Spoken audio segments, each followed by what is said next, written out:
Affiche, hein, c'est le pouvoir, donc l'ingénierie sociale, hein, et son rapport au pouvoir. Aujourd'hui, si vous voulez une doctrine relativement unifiée du pouvoir, il faut regarder le monde du renseignement, hein, le monde des services secrets, hein, comme on dit. C'est là que vous allez trouver, hein, en fait, les éléments de doctrine et de méthodologie, surtout, hein, les plus aboutis, les plus réfléchis, et que l'on peut s'approprier. Hein, toujours dans ce petit livre, en fait, hein, en 2010, hein, la première édition date de 2010, je proposais, hein, de démocratiser la culture du renseignement. C'est vraiment l'expression, hein, qui m'a sauté à l'esprit, hein, quand je l'écrivais, parce que bon, je me suis dit, en fait, il faut absolument que les gens deviennent capables de voir en temps réel, hein, quand ils sont victimes, en quelque sorte, d'une opération psychologique ou d'une opération clandestine. Hein, pourquoi ? Parce que, de fait, les opérations psychologiques et les opérations clandestines, ce qu'on appelle aussi l'action clandestine, est conçue, hein, pour tromper la cible. La cible, c'est vous. Hein. Et donc, il s'agit effectivement de faire croire aux masses, hein, que quelque chose arrive selon une autre causalité que la causalité réelle. Hein, et la causalité réelle doit être dissimulée. Hein, c'est le principe aussi de l'action furtive. C'est le principe du piratage. Alors, l'ingénierie sociale, en fait, a deux jambes, en quelque sorte. Hein. La première, je l'ai rencontrée pour commencer quand j'étais étudiant en philosophie à l'université de Reims. J'ai vécu toute ma vie entre Reims et Paris. Et j'avais un intérêt particulier pour l'épistémologie. L'épistémologie, c'est l'histoire des sciences, mais l'histoire critique des sciences, donc c'est la philosophie des sciences.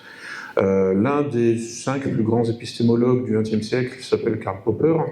Je lisais Karl Popper, et je tombe dans Misère de l'historicisme, hein, sur l'expression de social engineering sous sa plume. C'est traduit en français par sociotechnique, hein, dans les 2 premières éditions de ce livre. On pourrait parler donc aussi, les commentateurs parlent aussi de technologie sociale. Voilà, bon, l'idée est là, et puis de toute façon, dans le texte original, hein, de Popper, c'est social engineering. Et qu'est-ce qu'il entend par là ? En fait, il entend 2 choses. Donc pour lui, il y a une bonne ingénierie sociale et il y a une mauvaise. La mauvaise, en fait, c'est la pensée utopiste. Hein, c'est-à-dire, c'est l'idée qu'on va organiser la société de manière parfaitement scientifique et rationnelle, en supprimant l'incertitude, l'imprévisibilité, pour le bien, hein, de l'humanité. Cette pensée utopiste commence en Occident avec Platon.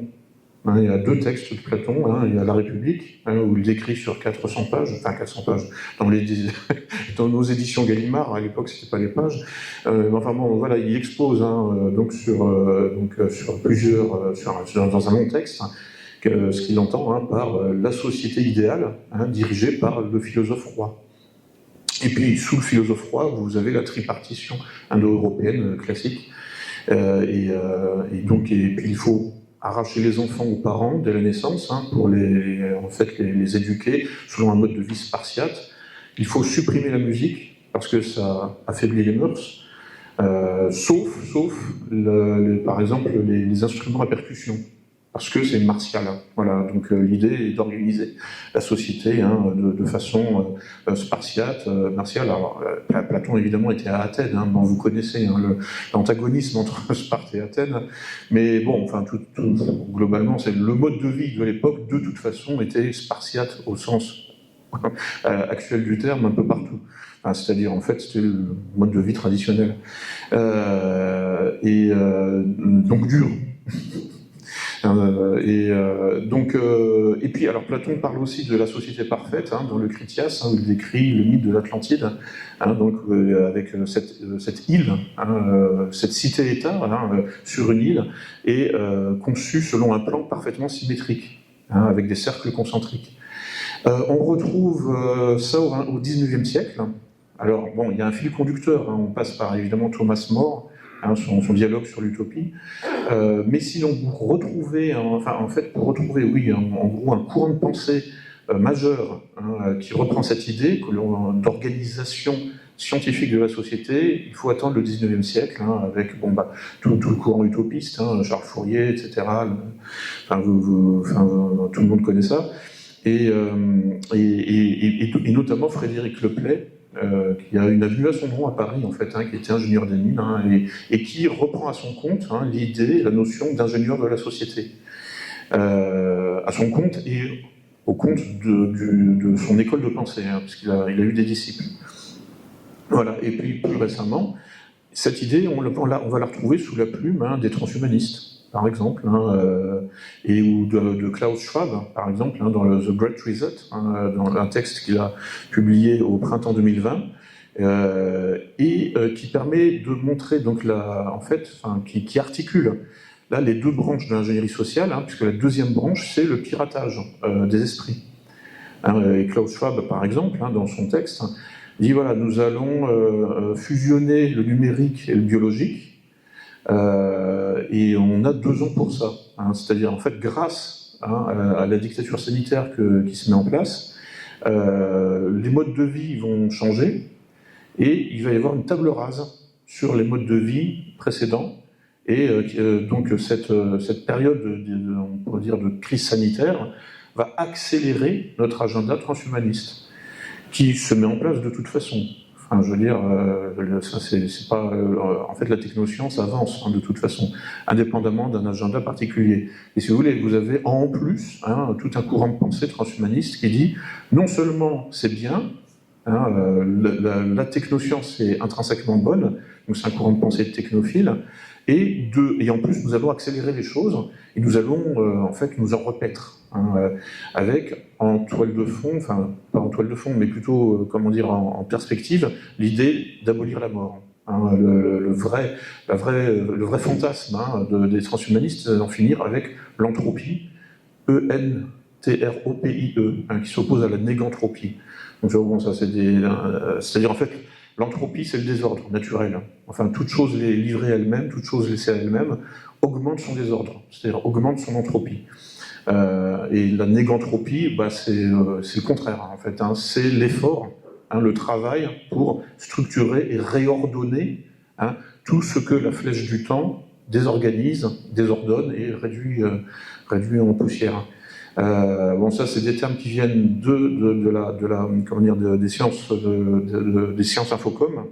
Alors, je fais une toute petite précision. Là, je reviens sur le préambule de François. Alors, je ne suis pas docteur en philosophie. Ça, c'est une fausse information qui circule sur Amazon. Je crois que c'est le point de départ. Donc, j'ai fait des études de philosophie pour commencer. Ensuite, j'ai fait un DEA de sciences information et communication.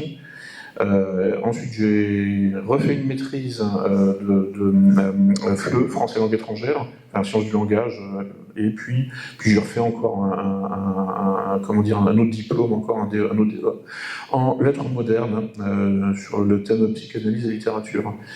Donc, enfin, bon, voilà. Mais donc, là tous les éléments de langage, tout ça, la entropie, négantropie, tout ça, ça vient, bon, déjà de la physique. Ça commence avec le Sadi Carnot et le second principe de la thermodynamique. Mais il y a des transferts de compétences possibles dans le domaine politique. Et là, on commence à parler donc de physique sociale. Donc ça, c'est un penseur utopiste belge, peu connu, Adolphe Quetelet, qui avait inventé ce concept de physique sociale. Charles Maurras l'a un peu repris là, avec son empirisme organisateur. Je sais qu'il connaissait la littérature de Quetelet. Et puis bon, l'ingénierie sociale, qui consiste en fait à traiter le lien social en fait comme un objet, c'est-à-dire en fait comme un chantier industriel sur lequel on va faire des travaux. En fait, c'est ça, en fait, l'intuition fondatrice de l'ingénierie sociale dans ces deux branches.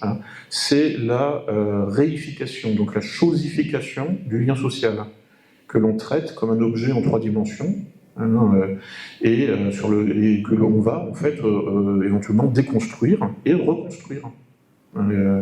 Donc c'est une approche volontariste, constructiviste, qui en quelque sorte produit un effet un peu de réification, un peu on l'a subi, on a senti ce que c'était à l'état pur. euh, en mars-avril 2020, hein, avec le confinement, hein, et puis pendant les mois qui ont suivi, avec le pass sanitaire, enfin voilà, là on essayait, enfin, je veux dire, au prétexte hein, donc d'un virus, eh bien, un projet hein, d'organisation scientifique de la société essayait d'avancer son agenda. Et là, c'est là où, comme je disais, en fait, là on a les deux branches, parce qu'il y a un prétexte. Et là, on va sur donc, la deuxième branche de l'ingénierie sociale, hein, c'est-à-dire le piratage. C'est-à-dire, en fait, il y a un pirate informatique hein, connu hein, dans son milieu, hein, qui s'appelle Kevin Mitnick, hein, qui est peut-être le plus grand pirate de toute l'histoire. Il est mort l'an dernier. Et c'est lui qui, en fait, s'est approprié hein, le concept, hein, l'expression de social engineering pour désigner sa pratique de piratage des systèmes de sécurité, en passant par, en fait, l'utilisateur de la machine. C'est la différence entre, finalement, un hacker qui prend pour cible la machine, donc il va faire du codage informatique, et un pirate comme Kevin Mitnick, hein, un hacker de l'esprit, en réalité, qui va prendre pour cible le facteur humain dans le système de sécurité. Donc là, on est dans un schéma cybernétique, hein, avec donc, comment dire, en fait, une sorte en fait, d'égalité hein, entre la machine et son utilisateur. Il n'y a pas de dignité supérieure du sujet humain. Hein, en cybernétique, les sujets humains et les objets et les machines sont placés à égalité.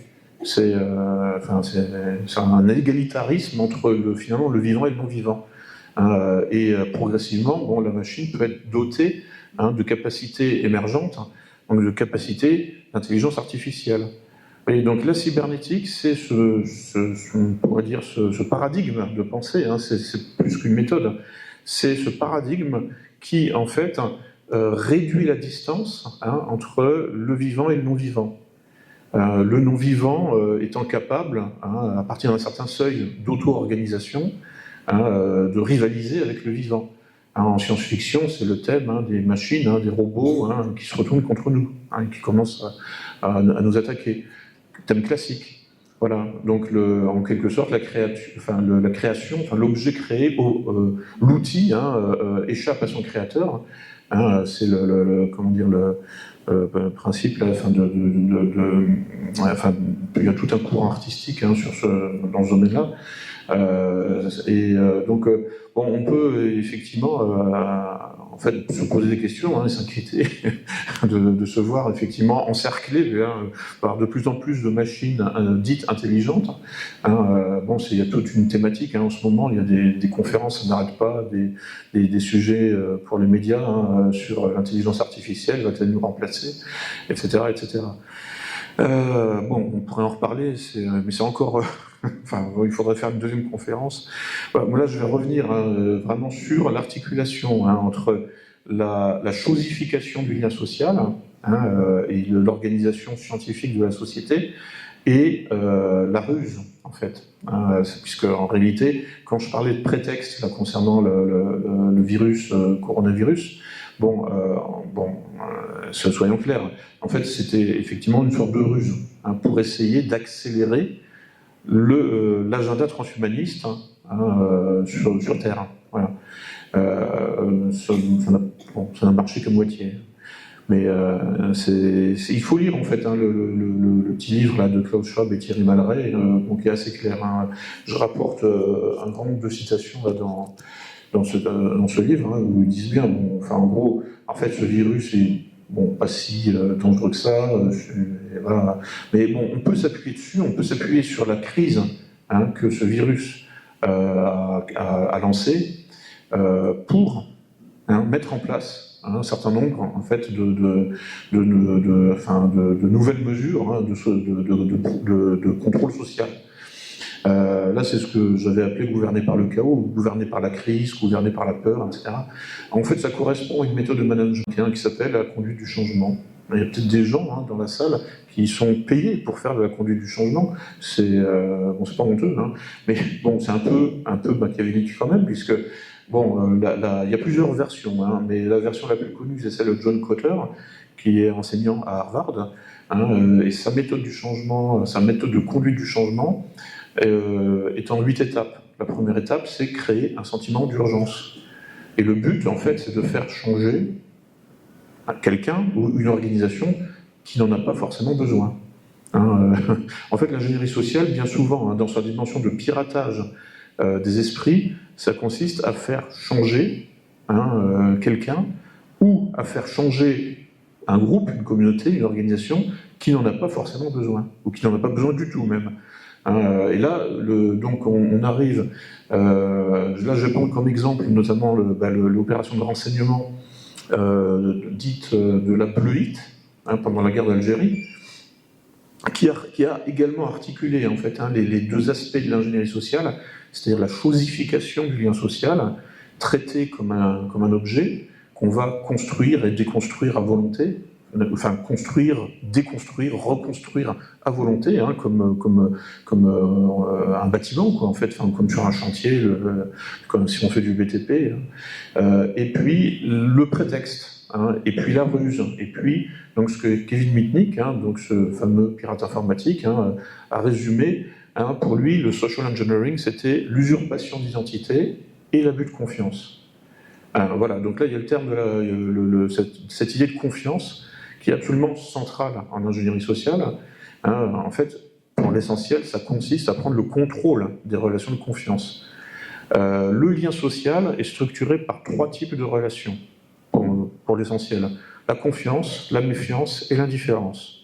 Alors parfois, évidemment, on est dans l'ambivalence. Parfois, on est dans la confiance et la méfiance en même temps. Ou dans l'amour et la haine en même temps. Mais bon, la confiance, c'est ce qui permet de faire du team building, donc de créer du lien social. Imaginez que vous êtes, par exemple, l'entraîneur d'une équipe de foot ou simplement un officier, je dirais, dans l'armée. Il a intérêt, en fait, à ce que son bataillon marche comme une machine. Il s'agit que les hommes fonctionnent comme un seul homme. Ils sont plusieurs, mais ils doivent fonctionner comme une seule organisation et unifiée. Pour qu'un bataillon ou une équipe de foot fonctionne de façon unifiée, comme un seul homme, en quelque sorte, eh bien, il faut de la confiance. Évidemment, ça tombe sous le sens. Si la méfiance arrive, si la méfiance émerge entre les hommes du bataillon ou de l'équipe de foot, c'est terminé. Il n'y a plus de bataillon, il n'y a plus d'équipe de foot. Je pense que là, je dis des choses qui ont l'air évidentes, mais en fait, ça n'est pas tant que ça. C'est pour ça qu'il y a des disciplines scientifiques qui s'en occupent, parce que spontanément, on n'y pense pas. Et c'est pour ça qu'il y a des gens qui sont payés très cher aussi pour non seulement réfléchir sur toutes ces choses de la vie quotidienne, mais en plus s'en emparer et les façonner. Comme on façonne, comme on va créer, comme on façonne ou comme on défaçonne, je ne sais pas si le verbe existe, mais comme on construit ou comme on déconstruit un groupe. Alors là, il y a le fameux exemple historique de la Bleuite. Voilà, nous sommes, en gros, c'est la guerre d'Algérie, et les services de renseignement français se demandent comment allons-nous lutter contre le FLN.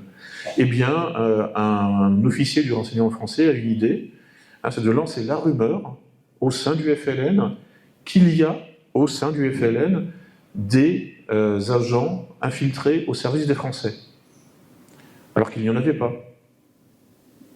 Et en fait, la croyance qu'il y a des agents infiltrés au service des Français va produire le même résultat au sein du FLN que s'il y avait vraiment des officiers au service des Français. C'est-à-dire qu'en fait, ça va faire monter la paranoïa entre les Algériens du FLN.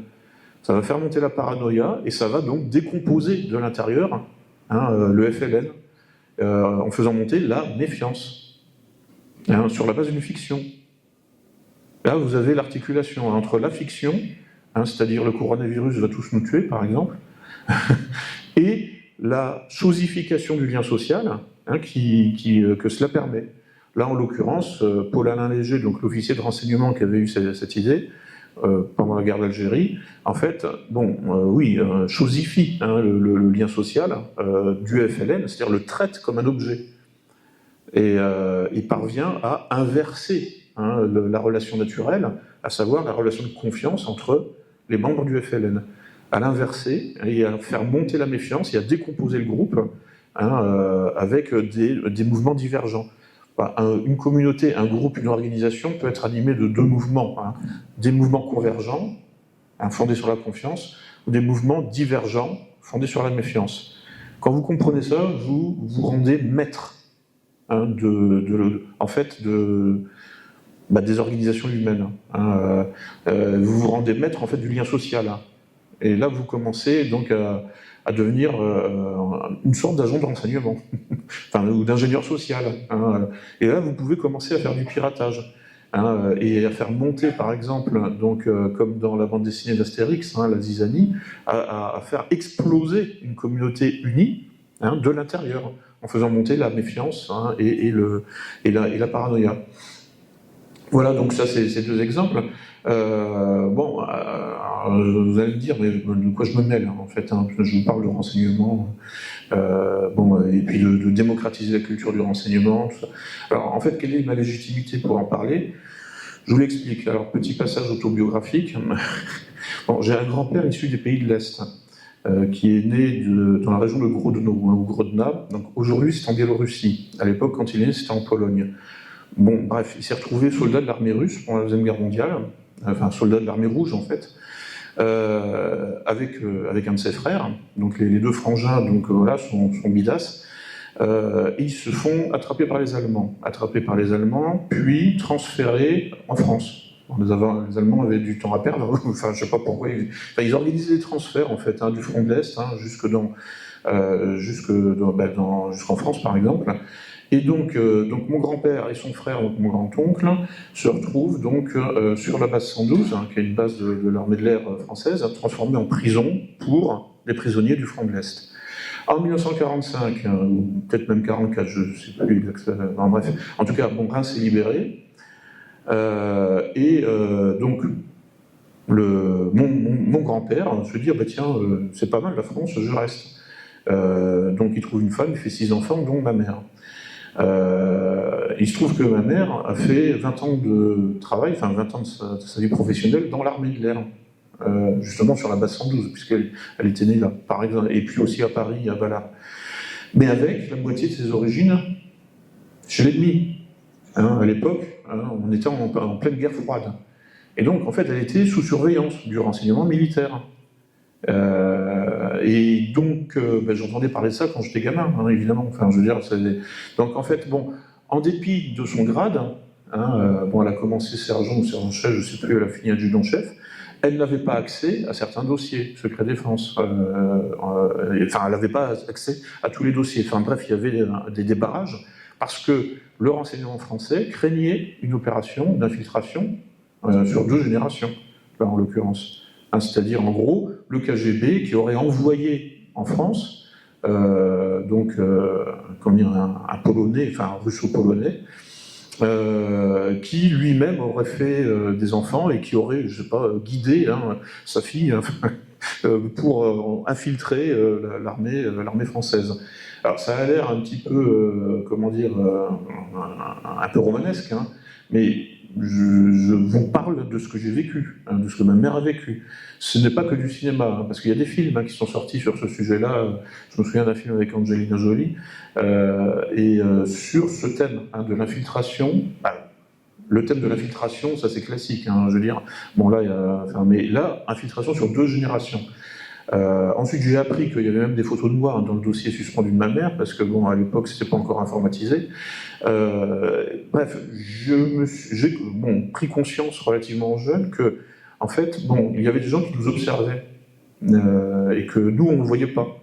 Enfin, vous voyez, ça crée une structure de perception de la réalité un peu différente, je dirais, de la plupart des gens, quoi, en fait. C'est-à-dire que, déjà gamin, en fait, je savais que, déjà, en gros, on pouvait être observé et, en quelque sorte, embarrassé, entre guillemets, hein, dans une carrière, hein, pour des raisons de sécurité, plus donc toute cette espèce d'observation et enfin comment dire furtive. Hein. Donc tout ça, en fait, si vous voulez, plus. Alors oui, et puis évidemment donc le grand-père, bon bah qui parlait un français cassé, enfin sans article, etc. Enfin qui plus, enfin toute la toile de fond, hein, évidemment, avec les pays de l'Est, le bloc soviétique. Hein. Donc tout ça, ça oriente évidemment hein, la pensée, ça oriente l'identité. Hein. Donc c'est pas par hasard, hein, parce que parfois il y a des gens dans les conférences qui me demandent mais pourquoi vous parlez autant de l'OTAN OTAN. Hein. Bon bah voilà, tout simplement parce que ma mère était en plein dedans. Parce que bon, alors contrairement à ce que dit la légende, De Gaulle ne nous a pas fait sortir de l'OTAN, hein, il nous a fait sortir du commandement intégré. Mais en réalité, on y était toujours. Hein. Et donc. Et en fait, voilà, bon, donc ça, forcément, je veux dire, le parcours hein, autobiographique hein, crée une sensibilité à certains sujets, et voilà, bon, c'est pour ça que je me retrouve à faire des bouquins de 400 pages sur l'OTAN en Ukraine, donc évidemment, bon, j'ai étudié la langue, enfin le russe, le polonais, tout ça, donc bon, ça permet aussi un petit peu de traiter les informations en version originale. Mais voilà, bon, c'est pas par hasard en fait, hein, c'est pas une tocade ou c'est pas parce que je serais conspirationniste ou complotiste que je m'intéresse à toutes ces questions, c'est tout simplement parce que je suis tombé dedans quand j'étais petit, que je sais que ça correspond à des réalités hein, professionnelles et familiales. Voilà, donc ça c'était pour juste vous expliquer en fait hein, ma légitimité entre guillemets, qui n'est pas celle d'un professionnel du renseignement, mais bon qui est plus oui personnel, hein, autobiographique et psychologique en quelque sorte. Bon, c'est un peu oedipien quoi, ça crée forcément un rapport aussi aux parents, enfin et aux grands-parents qui est un peu spécial. Enfin voilà, mais bon, voilà, donc nous étions en guerre froide, hein, en fait ça n'a pas trop changé, hein, mais et puis alors Emmanuel Macron en 2020 nous disait, hein, nous sommes en guerre, hein, voilà, donc voilà, on retombe hein, perpétuellement en fait hein, sur les mêmes éléments de langage. Et d'ailleurs à ce propos, donc je vais vous parler d'un texte. En fait, de plusieurs choses, en fait. Hein. C'est-à-dire, en fait, bon, donc là, quelque part, je n'ai fait qu'une introduction, en fait. Hein. Maintenant, je vais rentrer dans le vif du sujet, à savoir, donc, comment s'approprier hein, les méthodes du renseignement hein, pour lui répondre, hein, puisque nous sommes observés hein, en permanence. Comme je vous disais, moi, j'ai vécu ça, enfin, je l'ai appris quand j'étais enfant, hein, que nous sommes observés par des gens que nous ne voyons pas. Donc nous sommes vus par des gens que nous ne voyons pas. Donc il y a une asymétrie hein, dans la perception, voir et être vu. Hein, donc on n'est pas en fait. Il y a des gens qui disent oui, mais on est dans la société, on est comme dans 1984 avec Big Brother. Non. Big Brother, nous dans une société où en fait le pouvoir nous regarde et ne veut pas que nous le regardions. Et donc, alors à ce propos, enfin, je me reviens quelque chose, enfin une anecdote entre guillemets, une discussion que j'avais eue avec un garçon français juif et qui m'avait dit qu'il avait lui-même discuté avec un officier du Mossad, il y a quelques années auparavant, en France, et qui lui avait dit, mais bon, et là vous allez comprendre en fait hein, pourquoi je parle de ça dans le cadre de l'ingénierie sociale. Le gars du Mossad lui avait dit, en fait, bon, on s'en fiche un peu de ce que pensent les gens. Ce que nous voulons, c'est qu'ils le pensent sans nuance. Parce que c'est plus facile à gérer. Voilà. Une société de fanatiques, c'est plus facile à gérer qu'une société, en fait, de gens qui pensent de façon critique, argumentée, rationnelle, nuancée. Hein. Donc, voilà, en fait, pour bien comprendre comment fonctionnent hein, les gens dans le renseignement, en fait, c'est ça. C'est-à-dire qu'ils nous voient comme une espèce de masse chaotique hein, à gérer de façon rationnelle et scientifique. Donc, en fait, les agents de renseignement, enfin le pouvoir, hein, l'état profond, fonctionnent spontanément comme les penseurs utopistes. Pourquoi ? Parce que, en fait, c'est leur métier.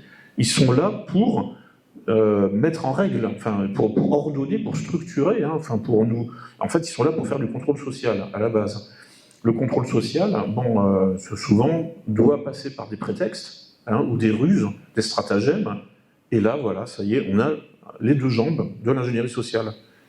C'est-à-dire le contrôle scientifique de la société, qui doit passer, très souvent, par donc, des stratagèmes, des ruses et des artifices. Et donc, oui, et donc le gars du Mossad, c'est intéressant, comment dire ça, de grappiller des informations comme ça, parce que bon, moi, je suis sur Paris, donc j'essaie de rencontrer un maximum de monde. Et donc, on comprend qu'en fait, le but des services de renseignement, parce que ce que je dis là du Mossad, en fait, bon, c'est la CIA, c'est la DGSE, la DGSI, les anciens RG, tous les services, le KGB, FSB aujourd'hui, tous les services, en fait, de renseignement intérieur, premièrement, essayent de garder le contrôle de la société. Et pour ça, il est plus facile, il vaut mieux retirer la pensée nuancée de la société et des individus. Et donc, en fait, en réalité, l'état profond travaille à nous transformer en fanatiques. L'état profond travaille à nous radicaliser. Et peu importe le contenu, parce que là, pour le coup, le monde du renseignement sait qu'il ne peut pas entièrement contrôler la circulation des idées. Par contre, il peut radicaliser la pensée et les idées. Ça, il peut le faire. En tout cas, ils estiment qu'ils peuvent le faire et que c'est plus facile pour eux de gérer une société, non pas en faisant de la censure, mais au contraire, en exacerbant, en fait, les radicalités. En tout cas, c'est ce que pensent certaines personnes, en tout cas dans ces milieux-là. Pourquoi ? Parce qu'en fait, le but, c'est toujours d'en finir avec l'incertitude, donc avec l'imprévisibilité. C'est comme ça que, en gros, que les affaires sont bien gérées. Et quand vous êtes un professionnel du renseignement, votre but, c'est de bien gérer la société, selon vous, à vos yeux. Pour bien la gérer, elle doit fonctionner comme une machine. Il faut robotiser la société. Alors, je vais vous lire très succinctement en fait un texte qui apparemment justement issu d'un laboratoire de pensée, d'un think tank anglo-américain et qui s'appelle Armes silencieuses pour guerre sans bruit. Je ne sais pas si vous connaissez. Et le sous-titre, c'est un manuel introductif sur la programmation. Recherche pour les opérations, manuel technique, puis après, il y a des lettres et des tirets. Donc, alors, il y a une page Wikipédia sur ce texte. En anglais, c'est Silent Weapons for Quiet Wars. Donc, c'est le titre d'un document dactylographie en anglais se présentant comme un inquiétant protocole de manipulation des masses ou programmation sociale au moyen de techniques baptisées métaphoriquement armes silencieuses. Et on trouve en introduction de ce texte le paragraphe suivant, sécurité, point. Il est manifestement impossible de discuter d'ingénierie sociale ou d'automatisation d'une société, c'est-à-dire de l'ingénierie de systèmes d'automatisation sociale, armes silencieuses entre parenthèses, à l'échelle nationale ou mondiale, sans impliquer des objectifs étendus de contrôle social et de destruction de la vie humaine, c'est-à-dire l'esclavage et le génocide. En fait, il y a des gens qui vont vous dire, évidemment, ce texte n'est pas authentique.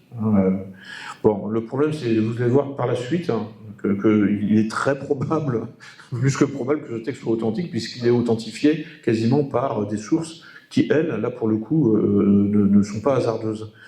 Mais globalement, dans le vocabulaire de l'ingénierie sociale, de la cybernétique et des sciences infocom, exercer du pouvoir sur autrui signifie rendre le comportement d'autrui prévisible, conditionner ou programmer le comportement d'autrui, automatiser le comportement humain, et gérer l'humain comme un mécanisme, c'est-à-dire coder l'humain comme un ordinateur. Et à l'inverse, dans le cadre d'un rapport de force, il est souvent nécessaire d'augmenter l'imprévisibilité de mon comportement aux yeux de l'adversaire, c'est-à-dire devenir illisible. Exercer du pouvoir sur autrui signifie alors augmenter l'incertitude dans le calcul que l'adversaire fait de notre rapport de force, ou le principe de l'ambiguïté stratégique que je vais cultiver. pour tromper l'adversaire sur mes intentions et le pousser à l'erreur de calcul et d'anticipation, donc à la faute tactique, ou encore à l'indécision, à l'immobilisme, à la passivité, à la résignation, en lui envoyant des informations contradictoires. Alors là, il y a notamment la méthodologie du contrôle réflexif, inventée par Vladimir Lefebvre, russe avec un nom français, russe d'origine française. Ça, je pourrais vous en parler après, parce que si je me lance là-dedans, c'est pareil, la conférence, on y est encore à 5h du matin, mais bon, ça consiste en fait, pour aller vite, envoyer des fausses informations, mais en combinant, en fait, c'est une combinaison du poker menteur et des échecs. Voilà, le contrôle réflexif. Voilà. Donc, et puis bon, rappelez-vous, ce que dit Sun Tzu dans l'art de la guerre. Quand vous êtes fort, faites comme si vous étiez faible, simulez la faiblesse, et quand vous êtes faible, simulez que vous êtes fort. Voilà. Pour devenir pour devenir illisible, pour devenir incompréhensible. C'est le but quand on est dans un rapport de force, ou même par exemple sur un ring de boxe, en fait, il y a le principe de la feinte. Quand on fait une feinte, même en boxe anglaise, qui est pourtant très très simple sur le plan tactique, mais je veux dire, il est possible de faire des feintes, il est possible donc d'envoyer de fausses informations, voilà, pour justement devenir incompréhensible aux yeux de l'adversaire. Donc le but, c'est toujours, le but dans le rapport de force, c'est de rendre l'autre compréhensible, parfaitement compréhensible, donc de le coder entièrement, en quelque sorte. Donc, l'art de la guerre donc, est un volet de la théorie des jeux, au sens large, sous la théorie des interactions concurrentielles et conflictuelles, ou encore la théorie scientifique générale des rapports de force. Les stratégies directes n'ont jamais suffi à gagner un rapport de force. La guerre a toujours eu recours aux stratégies indirectes, donc au stratagème, au subterfuge et à la ruse au sens général. Alors la psychologue espagnole Valeria Sabater publiait en juillet 2022 un article en ligne à ce sujet sur un site consacré à la psychologie. Donc je vais vous lire là 2 points, ouvrez les guillemets. On dit souvent que le premier cas relevant de l'ingénierie sociale se serait produit vers 1240 avant Jésus-Christ, en Égypte. Ramsès II avait alors perdu la bataille de Kadesh contre l'alliance des royaumes syriens et hittites. Néanmoins, le pharaon ordonna la construction massive de monuments pour louer son image de pharaon imbattable et célébrer une victoire qui n'a jamais eu lieu. Le but était ni plus ni moins d'influencer son peuple, de le convaincre que les Égyptiens avaient un puissant dignitaire, et puis que les Égyptiens étaient très forts. Ça, c'est moi qui le rajoute. Là. De nos jours, des études telles que celles menées par Lewis Pereira et Orlando Chirinos ont défini l'ingénierie sociale comme une tentative de contrôle et de bidirectionnalisation de la pensée, des croyances et des comportements de la population. Donc là, tous les thèmes, fin de citation, tous les thèmes là, de l'ingénierie sociale sont ici concentrés dans quelques lignes, le pouvoir, la guerre psychologique, le contrôle social des masses et la militarisation des foules par la fiction et le virtuel, l'usurpation d'identité et l'abus de confiance. On voit aussi que l'échelle d'action de Ramsès II ne se limite pas à une opération ponctuelle, mais qu'il cherche à enfermer ses sujets dans une réalité truquée complète. Un monde entièrement faux. Le trucage concerne des éléments de contenu, mais c'est pour truquer le contenant à la fin. Donc, alors un auteur qui m'a beaucoup influencé, c'est Philippe K. Dick, l'auteur de science-fiction, qui à travers son œuvre est l'un des principaux promoteurs de ce concept paranoïaque de réalité truquée. Et le concept qui aura une belle postérité en science-fiction, mais qui s'enracine dans la longue histoire de la ruse, et qui nous entraîne du camouflage animal au piratage des esprits, et qui exploite tous les biais cognitifs et les biais de perception du cerveau humain. Donc l'ingénierie sociale pourrait être considérée comme une méthode générale de trucage de la réalité. Et après le reality building, voici le reality tricking.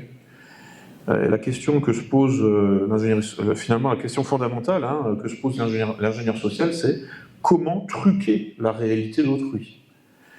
Et cette question nous entraîne dans l'univers des magiciens, des illusionnistes et des prestidigitateurs. La relation entre virtuel et réel est un continuum. On peut façonner la réalité avec des illusions d'optique et de logique, principe de base de toute réalité truquée. de la même façon que le renseignement français a façonné la réalité du FLN depuis une fiction, depuis un récit fictif, à savoir qu'il y avait des agents infiltrés au service du français. La fiction, le récit fictif, parce que le FLN y a cru, a eu le même effet que le réel. Vous voyez, enfin, c'est cette relation, hein, en fait, hein, cette courroie de transmission entre le réel et la fiction que je trouve absolument fascinante. Alors nous, en fait, à un moment donné, je veux dire, nous baignons dans la fiction hein, en permanence, et elle façonne hein, la réalité, la fiction, c'est-à-dire le langage. Hein, le langage plus les éléments d'iconographie, hein, les images hein, qu'on peut ajouter. Et donc un mensonge répété 1000 fois, bon, ne devient pas pour autant une vérité, mais il participe à construire la réalité malgré tout, si l'on y croit, hein, et que l'on prend des mesures réelles en conséquence. Hein, c'est aussi le principe hein, de l'autosuggestion, hein, au-delà des phénomènes psychosomatiques. Enfin, je crois quelque chose, résultat, ça aura un effet réel sur comment dire, mes hormones, etc., enfin, sur mon équilibre physique. C'est-à-dire qu'en fait, une représentation psychique, même fictive, hein, peut avoir un effet sur le tonus émotionnel, et le tonus émotionnel, c'est de la chimie et de l'électricité. Hein, il y a deux systèmes de transmission dans le corps. En fait, il y a le système nerveux, et, fondé sur l'électricité, et le système hormonal, donc, fondé sur la chimie. Et un trou de mémoire, j'oublie le mot là, tout ce qui est endorphine, etc. Tout ça nous introduit donc aux relations entre la guerre hybride que se livrent les services de sécurité, ce que l'on appelle communément la magie. Alors, vous vous souvenez, ça fait pas longtemps qu'il est décédé, mais vous avez entendu parler de Éric de Nessé, peut-être, donc, qui avait fondé le Centre français de recherche sur le renseignement et qui donnait des formations. Donc j'ai assisté à une de ces formations en 2022, intitulée « Les outils du mentalisme au service du renseignement humain ». Le mentalisme, c'est le nouveau nom hein, de la prestidigitation. Éric de Nessé avait fait venir donc un prestidigitateur, hein, un illusionniste, ayant travaillé avec le renseignement hein, pour nous former en fait hein, à l'interaction en fait hein, entre les deux domaines. De Nessé était là et le mentaliste en question s'appelle Benoît Campana. Donc il est illusionniste, un consultant et formateur en techniques de communication, de négociation et d'influence, ainsi qu'en programmation neurolinguistique, un PNL, il y a peut-être des gens qui connaissent ça, et en hypnose. D'ailleurs, l'hypnose, c'est ça aussi, en fait, hein, c'est la parole de l'hypnotiseur devient la réalité de l'hypnotisé. Là, vous voyez comment on peut construire hein, et construire une réalité truquée dans laquelle enfermer autrui. De la même façon que la parole du gourou hein, dans une secte devient la réalité hein, des sectateurs. Donc, je reviens sur Benoît Campana et son profil. Il a travaillé avec John Grinder, linguiste et ancien agent de la CIA, quand il était officier du 10e Special Force Group des USA en Allemagne, dans les années 60.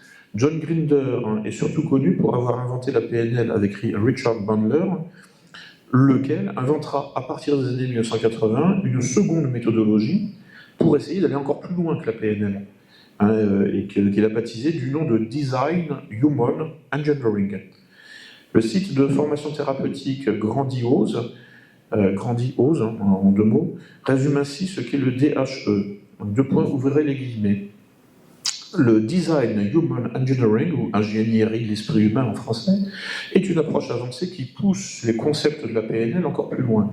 Alors que la PNL se concentre sur l'amélioration des processus mentaux existants, le DHE permet de créer de toutes nouvelles stratégies et structures mentales, comme si vous installiez un nouveau logiciel dans l'esprit de vos clients.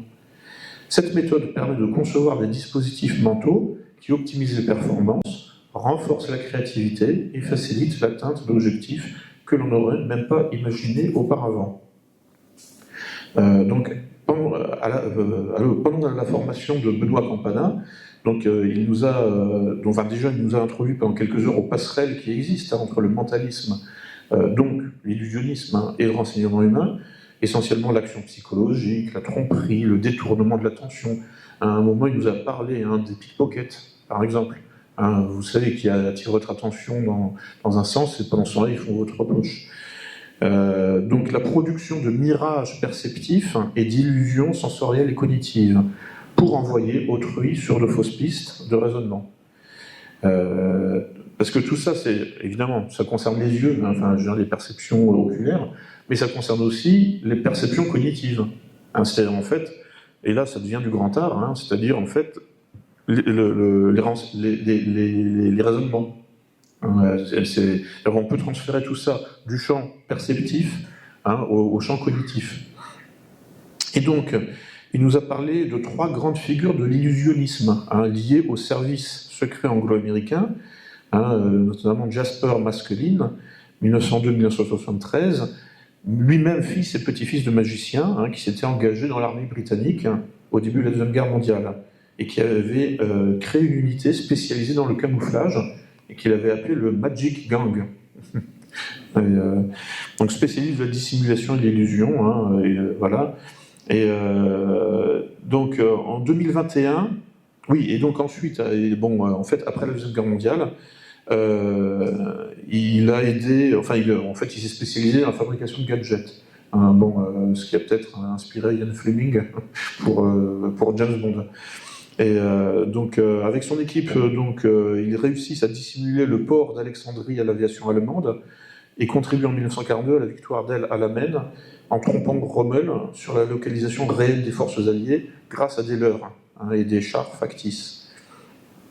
En 2021, donc, la bibliothèque publique de la CIA mettait en ligne un article sur les liens de Harry Houdini et John Mulholland.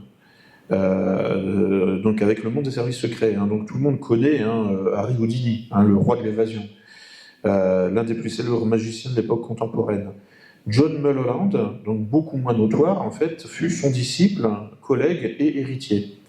Les deux furent impliqués dans les services secrets à divers degrés, et dans un article posant la question « Houdini était-il un espion ?», la CIA nous révèle certaines coulisses de l'époque. Donc le titre, c'est Was Houdini a Spy ? Et puis si ça vous intéresse, je vous donnerai la source. C'est sur le site de la CIA, qui a une bibliothèque accessible publiquement. Et donc, oui, alors l'article, je vais vous le lire, je vais vous lire un extrait, évidemment. Donc, la magie et l'espionnage sont vraiment des arts apparentés, a écrit l'ancien directeur adjoint de la CIA, McLaughlin, lui-même magicien amateur, dans l'avant-propos du livre Le manuel officiel de la CIA sur les trucages et la tromperie, de Melton et Wallace.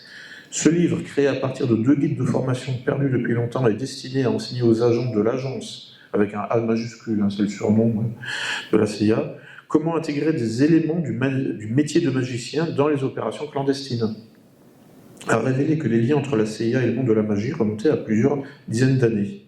Dans les années 1950, dans le cadre du projet MKUltra, vous connaissez peut-être, c'est en fait des expériences faites sur les cobayes humains pour justement faire de l'ingénierie cognitive en quelque sorte, ou l'ingénierie de la personnalité, c'est-à-dire qu'en fait il s'agissait de détruire totalement leur personnalité pour arriver à une page blanche et reconstruire complètement une nouvelle personnalité et prendre le contrôle de cette nouvelle personnalité.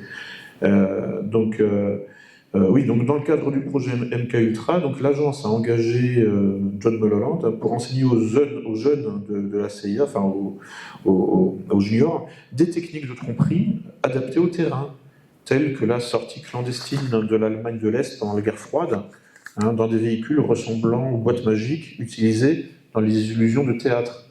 Vous savez, avec des miroirs, en fait, des doubles fonds, ce genre de choses. Voilà, donc, j'abrège un peu. Donc oui, voilà. Et puis en 2007, alors qu'il examinait des documents sans rapport avec le programme, Robert Wallace, ancien directeur du bureau des services techniques de la CIA, a découvert des références à tous ces manuels et a retrouvé des copies de mauvaise qualité de chacun d'entre eux, qui avaient échappé à la déchiqueteuse. Et donc, alors, selon certaines sources, ce que je vous ai lu tout à l'heure sur les armes silencieuses pour guerre tranquille, ce serait un de ces documents ayant échappé à la déchiqueteuse et retrouvé dans une photocopieuse. Donc, bon, tout ça, en fait, nous amène, alors, concrètement, à un livre qui va sortir aux éditions Max Milo. C'est, en fait, mon éditeur de Gouverné par le chaos. C'est l'éditeur aussi du malheureux Jacques Beau, dont vous avez peut-être entendu parler, qui a beaucoup de soucis en ce moment. Qui est d'autant plus que, alors bon, lui c'est un professionnel du renseignement. Lui, sa légitimité, elle vient de sa formation professionnelle, enfin de son parcours professionnel. On ne sait pas trop apparemment ça s'arrange en fait. C'est-à-dire que là, en fait, certes, on lui avait demandé de faire quelque chose en lui retirant les moyens de le faire, puisqu'il devait quitter le territoire de l'UE. Mais tous ses comptes en banque étaient bloqués. Apparemment, il a accès à nouveau à ses comptes en banque. Donc il va pouvoir concrètement quitter le territoire de l'UE et retourner finalement dans son pays natal, la Suisse. C'est probablement ce qui va se passer, ce serait le plus logique. Mais bon, bref, en tout cas, aux éditions Max Milo, donc il y a un livre qui va sortir en août 2026, intitulé « La guerre cognitive. Nouvelle technique de manipulation et propagande pour gagner une guerre ». Et rédigé donc par deux professionnels, François Ducluzel et, attendez, je cherche le nom de l'autre, et Bernard Claverie, oui voilà. Alors voilà, donc une petite présentation. Donc François Ducluzel et Bernard Claverie. Presque. Alors ça c'est un petit extrait, en fait, un commentaire de leur première publication. Oui, parce que j'explique. Donc ça c'est un livre qui va sortir pour le grand public cette année, là, en août. Mais ils ont déjà coécrit, enfin ils dirigeaient plus exactement un collectif qui lié en fait au bureau de recherche en opération psychologique de l'OTAN. Et ce document, on le trouve uniquement en PDF. Et en plus, bon, il est bidouillé, quoi. Enfin, c'est-à-dire qu'en fait, on ne peut pas faire de citation. Quand on essaye, il y a une censure électronique, mais bon. Donc en fait, ce que je vais vous en lire, en fait, j'ai dû le recopier à la main, quoi. Il était impossible de faire de copier-coller. Vous avez peut-être déjà rencontré ce genre de barrière électronique. Mais j'ai peut-être vous lire en fait déjà le quatrième de couverture du livre à sortir en août. Pourquoi autant de guerres sont menées à travers le monde alors qu'elles sont cruelles, immorales, portant préjudice à la grande majorité de la population et surtout sont contraires au droit international? On l'explique par les aspects historiques, géopolitiques, économiques, mais rarement par l'aspect psychologique. On parle alors de propagande de guerre, qui permet à une nation de partir à la guerre avec conviction et d'affaiblir le camp adverse. Aujourd'hui, les pays parlent de guerre cognitive, à savoir une guerre qui permet d'exploiter les technologies de l'information pour amener des soldats, des techniciens, des ingénieurs, des décideurs et politiques à avoir une représentation erronée du monde. Bon. Et en tirer profit. La manipulation sémantique, l'illusion provoquée, la saturation de l'attention en sont des exemples, parmi des centaines d'autres. Alors, vous allez me dire, mais pourquoi ils déballent tout ? C'est inévitable. À un moment donné, le niveau, en fait, on pourrait dire, de médiatisation des informations est tel qu'il n'est plus possible de mener des opérations clandestines à l'ancienne, comme avant. Enfin, c'est-à-dire comme dans les années 50, 60. Et alors là, je vous renvoie en fait à ce que disait Karl Gershman, le fondateur de la NED, National Endowment for Democracy, dans les années 80, et qui disait, alors c'est le point de départ des révolutions colorées, comme en Ukraine par exemple, c'est-à-dire en fait des putschs, des coups d'État déguisés en révolution populaire spontanée. et soutenu par toute une armada d'ONG,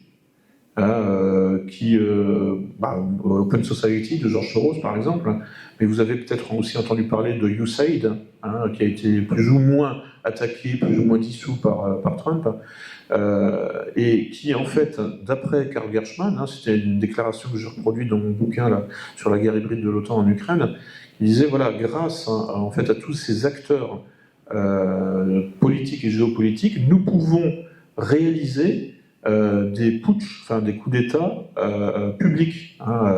Nous n'avons plus besoin, en fait, de soudoyer des colonels, comme avec Pinochet, etc. Enfin, bon, comme avant. Et donc, en fait, les méthodes du renseignement, faut bien comprendre ça. Et les méthodes de l'action clandestine et des opérations psychologiques ont vraiment changé au fil des décennies.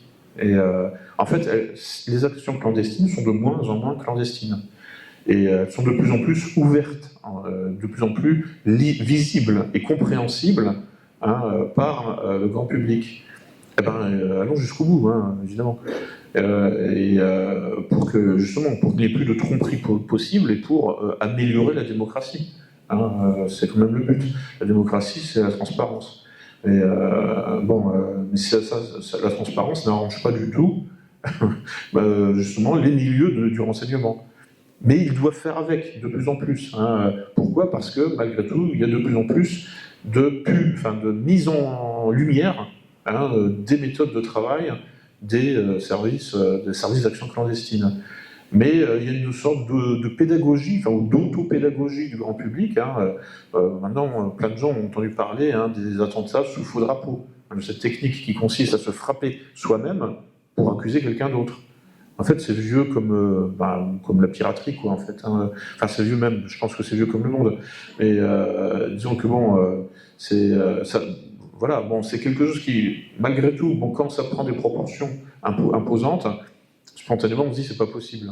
Et on croit spontanément le récit officiel qui vient saturer le temps de cerveau disponible de l'opinion publique. Mais bon, dès 1922, alors ça je rapporte ça, je commente longuement un certain Walter Lippmann. Ça vous dit quelque chose ? Non ? C'est normal, il n'a jamais été traduit en français. Pourtant, c'est un des principaux, un des fondateurs de l'ingénierie sociale. En 1922, il publiait un livre intitulé Public Opinion, dans lequel il déballe tout. Alors je ne sais pas s'il a été prix Pulitzer, c'est un grand journaliste new-yorkais. Et en 1922, il publiait ce livre sur l'opinion publique et surtout comment la travailler.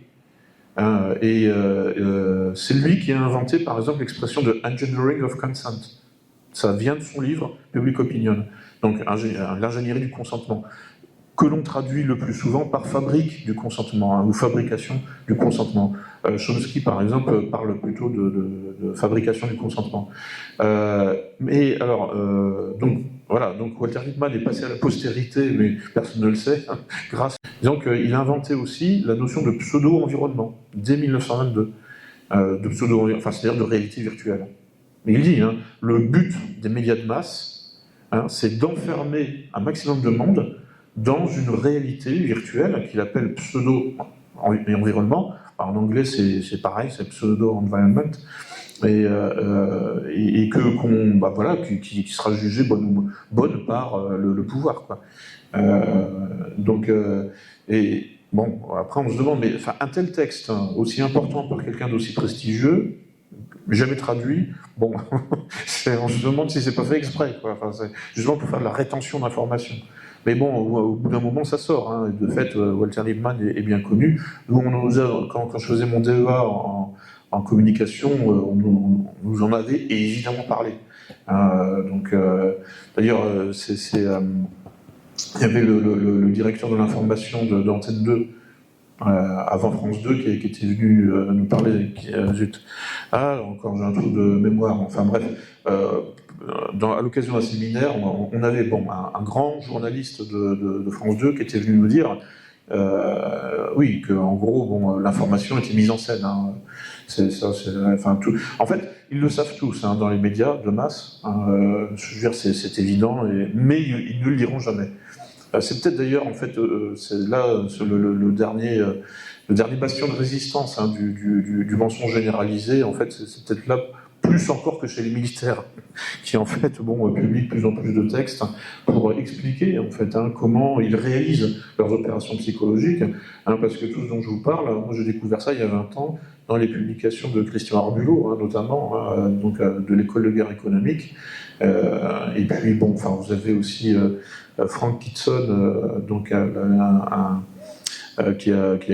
enfin bon bref, il y a tout un tas d'auteurs en fait hein, que je rapporte, que je cite là dans mes 2 bouquins, qui se sont exprimés hein, au fil des années, et il est tout à fait possible de reconstituer hein, leur méthodologie hein, consistant en fait à enfermer la population en fait hein, dans une réalité virtuelle complète. Et pas besoin de casque de réalité virtuelle hein, avec des images numériques. Ça peut se faire très simplement avec des paroles. Hein, des paroles et des images.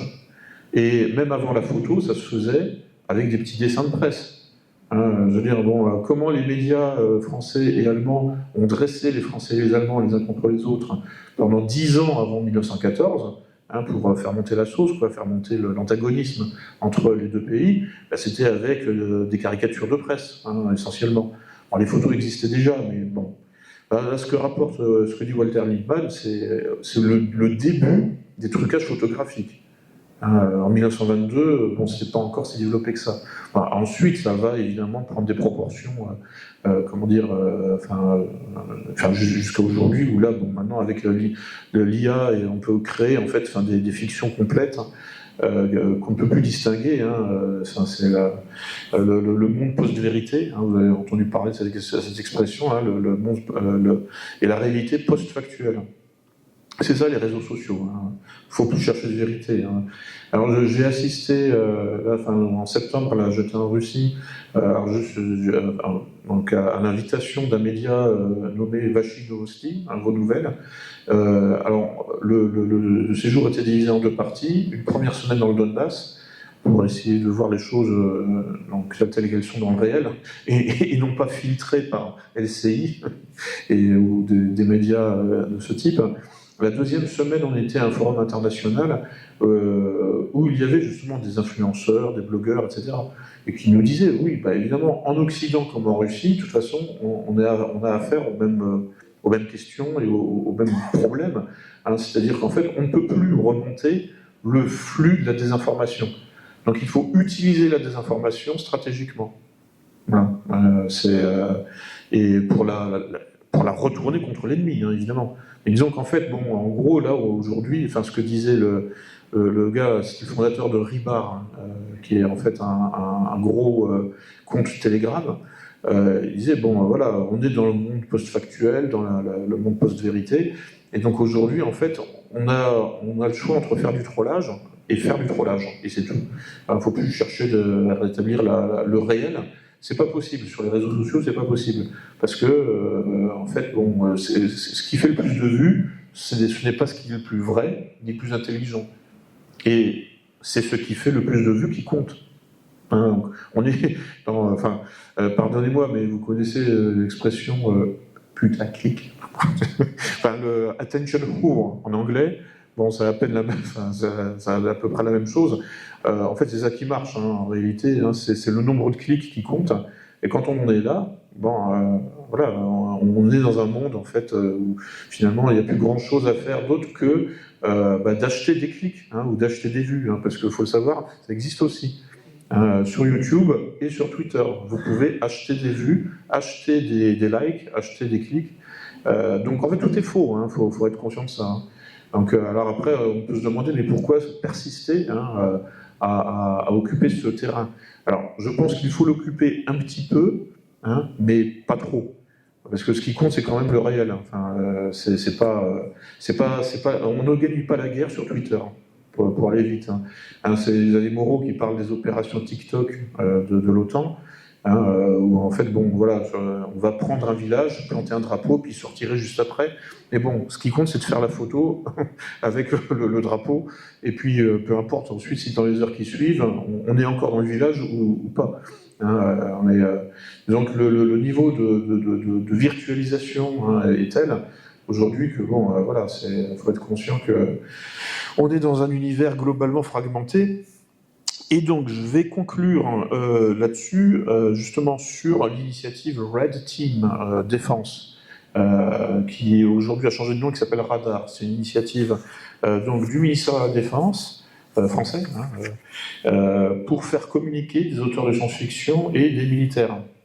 Et donc, ils avaient créé une Red Team. Une Red Team, c'est, dans le vocabulaire des sciences de la sécurité, les SINDINIC, c'est une équipe, en fait, complice, mais qui joue le rôle de l'ennemi, et qui vous attaque pour vous tester. En fait, c'est comme un sparring partner très, très dur, quoi, qui vous entraîne. Et puis, en face, vous avez la Blue Team, c'est-à-dire vous, et vous devez parer toutes les attaques pour s'entraîner, en quelque sorte. Et donc, comment dire, il faut que je retrouve mes citations. Ouais, c'est là. Voilà. Ouais, c'est là. Donc, oui, parce que, en fait, alors, donc, le ministère de la Défense, alors aujourd'hui, c'est plus le ministère de la Défense, il a changé de nom, c'est le ministère des Armées et des Anciens Combattants. Bon, j'ai tendance à dire ministère de la Défense, c'est des habitudes. Donc, avait lancé cette initiative en 2019, et il en est sorti un livre. Et attendez, il faut que je retrouve. Voilà, c'est ça. Voilà. Donc, il en est sorti un livre intitulé « Ces guerres qui nous attendent », 2030-2060. Alors je pense que c'est bien de se pencher sur ce texte, parce que ça donne une idée de comment nos militaires envisagent l'avenir. Donc, je vais vous lire la quatrième de couverture de ce livre, qui est paru en 2022 aux éditions des Équateurs, et qui est donc un partenariat entre la Red Team du ministère de la Défense et l'Université de Paris. C'est-à-dire qu'en fait, ils ont recruté des universitaires et en plus donc des auteurs de science-fiction. Présentation. La Red Team n'est pas la nouvelle série de Netflix, et pourtant, sous ce nom de code, un commando a mené une opération pionnière, particulièrement haletante. Pour la première fois, le ministère français des Armées et l'Université Paris Sciences et Lettres ont lancé un projet de prospection novateur. Analystes et chercheurs ont partagé librement leurs réflexions avec des auteurs de romans noirs, de science-fiction et de dessinateurs pour imaginer les conflits possibles à l'horizon 2030-2060. 2 points. Création d'une nouvelle nation pirate, née des changements climatiques, virgule. Hacking possible des implants neuronaux, puisque ça va venir, les implants neuronaux, Elon Musk travaille beaucoup là-dessus. Le problème, c'est que tout ce qui est électronique peut se pirater. Vous imaginez le bordel que ça va être. Donc, hacking possible des implants neuronaux, émergence de sphères communautaires développant une réalité alternative. Fragmentation du réel, crise environnementale et bioterrorisme, guerre cognitive s'appuyant sur la désinformation de masse, polarisation du monde en hyperforteresses et hyperclouds. Comment ? Oui. En fait, quand on regarde le site, ça fait un peu adolescent quand même. Mais le problème, c'est qu'il y a des gens très sérieux derrière tout ça, en fait. Alors c'est peut-être le QI. Comment ? Oui. On voit le côté sérieux. Ça sera après les questions. mais effectivement, voilà. Après, on va se dire oui. C'est parce que le QI s'effondre en Occident et il y a des gens apparemment sérieux qui font joujou. Mais alors, par contre, ils ont quand même inventé quelques concepts assez intéressants, notamment la safe sphere. Moi, je traduis ça par sécurisphère. Donc c'est Eva Micheletti, rédactrice au pôle études et prospectives de l'armée de terre, qui publiait donc un article intitulé « Le renseignement d'intérêt militaire dans les safe sphères » en octobre 2022. Si tout ça vous intéresse, je vous donnerai les sources. Donc, voilà. Alors, donc, elle met en introduction, en préambule de son article, une citation de Marshall McLuhan, hein. Donc le fameux, qui avait, l'un des grands théoriciens, hein, des sciences de l'information et de la communication, et qui disait, donc en 1970, la Troisième Guerre mondiale sera une guérilla de l'information, sans distinction entre la participation militaire et civile. Voilà. Alors ça, c'est la définition même de la guerre hybride, hein. Si on regarde l'histoire de la guerre, hein, il y a la guerre de première génération, très facile à comprendre en fait, hein. Ce sont des armées reconnaissables, hein, qui chacune ont leur uniforme et qui s'affrontent, hein, en fait sur un espace géométrique. Voilà, donc il n'y a que des soldats, voilà. Ensuite, en fait, on se rend compte que donc, la guerre hybride, en gros, ce serait la guerre de 5e génération, et en fait, entre la guerre de première génération et de 5e génération, ce qui change, c'est l'implication des civils, hein, qui sont toujours plus impliqués. Hein, dans la 2e génération, ils sont plus impliqués, dans la 3e encore plus, etc. Donc, alors oui, que dit Eva Micheletti? Elle dit voilà que l'enjeu de cette note est de montrer que les capacités d'appréhension et d'analyse de l'information seront au cœur des préoccupations futures pour le renseignement au sein de l'armée de terre, dans un monde où il y aura potentiellement plus de perception commune de la réalité entre les individus. Et voilà, donc elle dit voilà, il y avait donc que la Red Team elle a eu plusieurs saisons en fait. Bon, en fait, comme ça a existé de 2019 à 2024, hein, il y a eu donc saison 1, saison 2, etc. Et donc la saison 1, c'était Chronique d'une mort culturelle annoncée, hein, et qui disait voilà donc en gros nous allons vers donc un monde complètement éclaté. Hein, mais non seulement hein, au niveau, par exemple, culturel, hein, ou linguistique, mais aussi au niveau de la réalité, en fait, où chaque communauté aura sa propre réalité. Bon, en fait, hein, c'est en germe, hein, dans le multiculturalisme. Hein, une culture définit une réalité, en fait. Bah déjà, chaque individu est dans sa propre réalité. Bon, mais quand on peut parler la même langue, bon, on peut malgré tout, hein, faire se rencontrer les réalités individuelles. Hein, le problème, en fait, ensuite, quand on ne parle plus la même langue, hein, puis c'est en train de se mettre en place en France, notamment. Donc, c'est que nous n'aurons bientôt plus la même loi, ni la même langue, ni la même culture. Donc voilà, en fait, en gros, là, les militaires sont en train de préparer le terrain, en fait, à cet univers totalement fragmenté, hein, où en fait, c'est la réalité qui va se fragmenter progressivement. Au-delà même hein, en fait, bon, j'ai envie de dire au-delà de ce qui se passe déjà en l'état actuel des choses, et puis qui se met en place depuis 10 ans, 20 ans, 30 ans, sous le poids de l'immigration. Et je m'arrêterai là. Donc je pense que... Enfin, sinon je peux continuer. En fait, je conclus juste sur la Red Team qui évolue et devient radar. Donc ça, c'est un article de 2024. Oui, et qui parle... Ah non, là, alors, avant, toujours à l'époque de la Red Team, voilà, donc un sociologue, donc Guillaume Stevenson, donc, avait inventé le concept donc, de balkanisation culturelle. Mais en fait, au-delà de la culture, donc pour le sociologue Guillaume Stevenson, la généralisation donc, des safe sphères, hein, c'est-à-dire en fait bon, des espaces de sécurité communautaire, est un tournant civilisationnel car elle balkanise la perception du monde réel. En fait, bon, ce que je trouve intéressant là, c'est que voilà, les militaires s'approprient des notions hein, qui viennent de la science-fiction en réalité, hein, c'est-à-dire c'est les mondes parallèles, en gros. Alors je parle un petit peu de ça là, dans le premier chapitre de ce livre, où justement je fais le lien, je fais les passerelles entre le thème de science-fiction hein, des mondes parallèles, hein, donc des réalités alternatives, Walter Lippmann, hein, qui nous parle dès 1922 hein, d'enfermer les gens dans des pseudo-environnements, tout ça est parfaitement concluant. Hein. Et puis donc voilà, et là je vous parle ce soir hein, donc en fait en gros des recherches de pointe hein, dans le domaine militaire, en fait qui s'approprient ces notions. Bon, ce qui est bon signe, ça veut dire que les militaires ne sont pas totalement à la ramasse.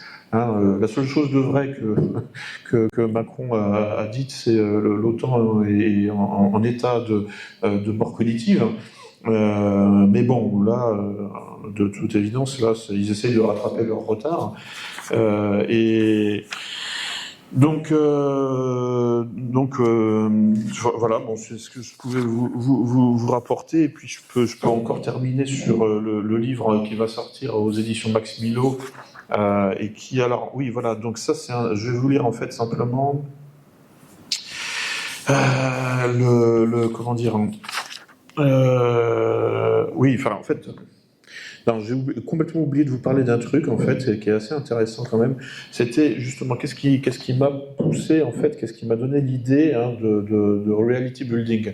En fait, c'est un article de 2005, publié par un journaliste dans le New York Times,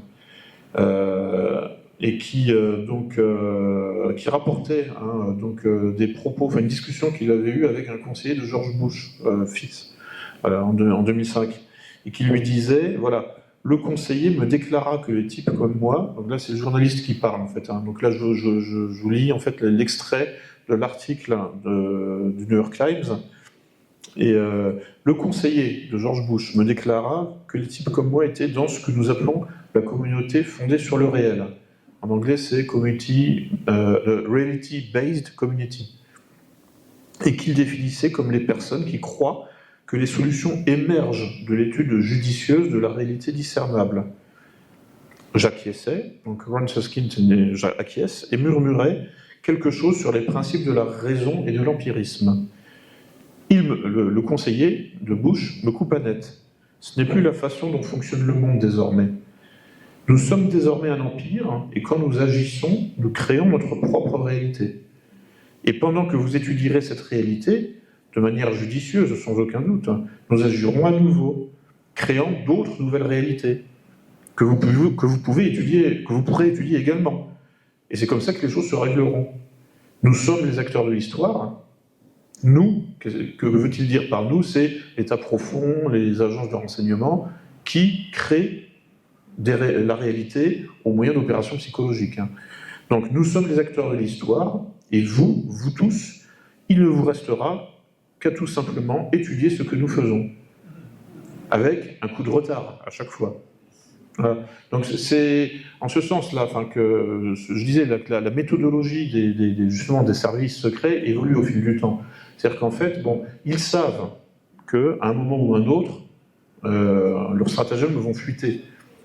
Ce qui compte, hein, c'est d'avoir un coup d'avance. Hein, et ensuite, bon, on compte sur la mémoire de poisson rouge pour passer à autre chose, hein, et puis c'est gagné, et c'est suffisant. Et c'est pour ça, en fait, en gros, ce qu'il faut, c'est être capable, non pas de déconstruire le mensonge, hein, déconstruire l'illusion avec un coup de retard, mais en temps réel. Sinon, en fait, ça ne sert à rien. Parce que, justement, le pouvoir, hein, comme le dit le conseiller de Bush, aura déjà construit une nouvelle réalité avec un coup d'avance. Dans l'idéal, même, il faudrait être capable hein, de pirater, hein, de subvertir hein, cette logique, et de construire nous-mêmes notre réalité avec un coup d'avance par rapport, en fait, je dirais, aux adversaires. Hein, alors après, je suis réaliste, hein, je sais qu'au sein de l'État profond, bon, il y a des démocrates, il y a des gens normaux et des gens bien, hein, donc je ne suis pas dans un conspirationnisme comment dire, simpliste, hein, où il y a tous les méchants, voilà, sont dans... l'État profond serait des méchants, où il n'y aurait que des méchants, et puis nous, on est des sortes de brebis innocentes, et on se fait plumer tout le temps. Bon, ça, c'est une construction qui est sympathique, mais qui est simpliste, et qui ne correspond pas à la réalité. Mais... et puis, alors, et je termine, là, ce coup-ci, je vais peut-être quand même terminer, non? Oui, enfin, encore 2 minutes. Voilà, avec voilà, avec le commentaire de ce que je viens de dire là, nous créons notre propre réalité. Voilà. Telle est la maxime du reality building, sorte d'autisme psychotique intégral, érigé en méthode par le milieu des lobbies, des spin doctors et des think tanks, et qui cherche à s'imposer au monde entier. Autrement dit, quelque chose est vrai parce que nous disons que c'est vrai. C'est une espèce de nominalisme intégral. La première trace écrite de ce virtualisme, théorisé officiellement par l'administration américaine, remonte à 1980, quand deux militaires spécialistes des opérations psychologiques, ou PsyOps, le colonel Paul Vallely et le major Michael Aquino, couchèrent par écrit ce qu'ils entendaient par « mind war » en anglais. Donc, je sais pas, guerre de l'esprit, guerre mentale. Dans un texte intitulé « De l'opération psychologique à la guerre de l'esprit, la psychologie de la victoire ». Et les deux militaires ont des profils atypiques, puisque Michael Aquino, qui est mort en 2019, était aussi le fondateur d'une secte satanique, le Temple de Seth, et Paul Vallely, aujourd'hui à la retraite, affiche publiquement son soutien au mouvement QAnon, considéré comme complotiste. Alors, je connais aussi quelqu'un qui connaît Paul Vallely et qui m'a dit qu'en fait, il répudiait toutes ces années avec lesquelles il avait travaillé avec Michael Aquino.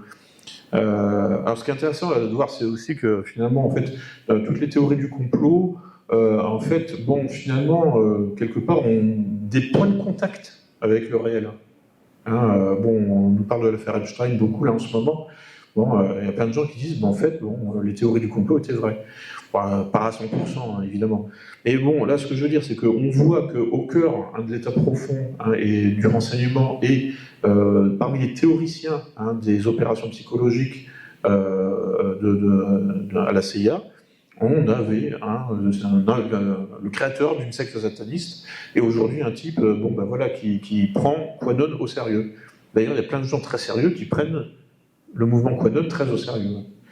Alors là, je vais finir sur un extrait de cet article, donc de 1980, qui en fait distingue les opérations psychologiques et ce qu'ils appellent mind war, qui pour eux, en fait, c'est vraiment la création de la réalité complète, et qui s'apparente plutôt à un travail sur la suggestion et l'autosuggestion, proche des concepts de pensée créatrice ou pensée positive dans le domaine du développement personnel, et qui s'appuie sur la fonction performative du langage et des idées, pour rendre réel ce qui n'est originellement que virtuel, pour rendre réel la parole, pour créer la réalité par la parole, donc matérialiser objectivement ce qui commence comme une simple pensée subjective. Alors, 2 points, ouvrez les guillemets.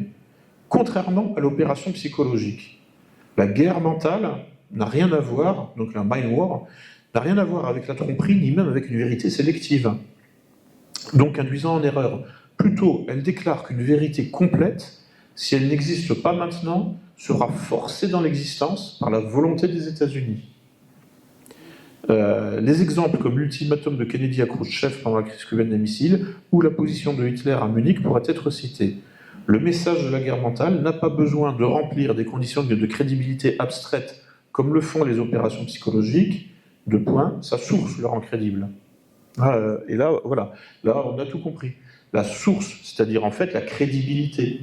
C'est-à-dire qu'en fait, pour qu'une fiction soit crédible, il suffit que l'émetteur de la fiction soit crédible, c'est-à-dire ait la confiance de son public.